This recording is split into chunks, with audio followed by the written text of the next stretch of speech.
British పాలనలోని ఆగడాలకు ఎదురొడ్డి అలుపెరగని సాయుధ పోరాటం చేసిన మహావీరుడు ఉయ్యాలవాడ నరసింహారెడ్డి అని ప్రకాశం జిల్లా ఎస్పీ వి హర్షవర్ధన్ రాజు కొనియాడారు. ఆదివారం జిల్లా పోలీస్ కార్యాలయంలో ఆయన వర్ధంతి సందర్భంగా జిల్లా ఎస్పీ ఆయన చిత్రపటానికి పూలమాలలు వేసి ఘనంగా నివాళులర్పించారు.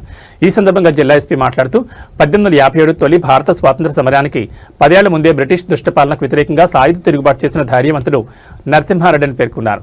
రాయలసీమ ప్రాంతానికి చెందిన పాలెగాడు కుటుంబంలో జన్మించిన ఆయన బ్రిటిష్ ఈస్ట్ ఇండియా కంపెనీ రైతులపై విధించిన అధిక పన్నులు అన్యాయ విధానాలకు వ్యతిరేకంగా 1846 జూన్లో పోరాటం ప్రారంభించి కోయిలకుంట్ల ఖజానాపై దాడి చేసి బ్రిటిష్ అధికారాన్ని సవాల్ చేశారని తెలిపారు. వేలాది అనుచరులతో కలిసి బ్రిటిష్ దళాలకు ఎదురు నిలిచిన ఆయనను చివరకు అరెస్ట్ చేసి న్యాయ విచారణ అనంతరం 1847 ఫిబ్రవరి 22న కోయిలకుంట్లలో బహిరంగ ఉరితీయడం జరిగిందని వివరించారు.